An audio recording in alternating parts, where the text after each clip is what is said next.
Well, I'm just hearing the news, of course, but certainly encouraged to see that revision showing that the numbers were better than we believed. Of course, at the end of the day, I think for most people, the economy is not about the numbers on a page. It's about their own experience. And really two things.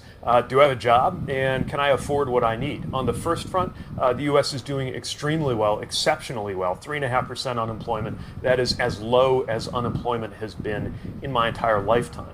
The second part of that is more of a challenge. That's inflation. We're seeing prices that are high, big improvements over the summer, but nobody is declaring victory just yet.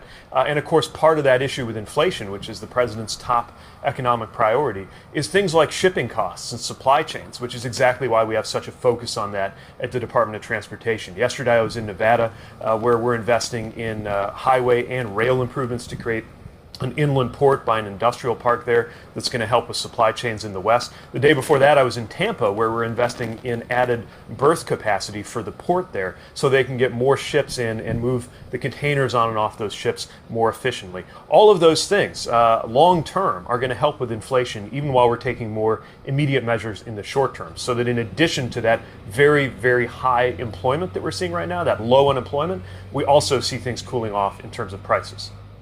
Well, again, how people actually experience the economy in their lives has a lot to do with whether they can afford to get through life. And for many people, under a crushing burden of student debt, they have not been able to. And that's part of what this speaks to. It's also a balanced program. It's a tailored program, paying special attention to Pell Grant recipients, who are some of those who have experienced proportionately the most harm from trying to keep up with the weight of that debt. It's got an income cap, so it's targeted at lower and middle income borrowers. And what I've seen, there's a range of analysis on it, but from what I've seen, most economic observers do not think this is a major factor affecting the course of inflation.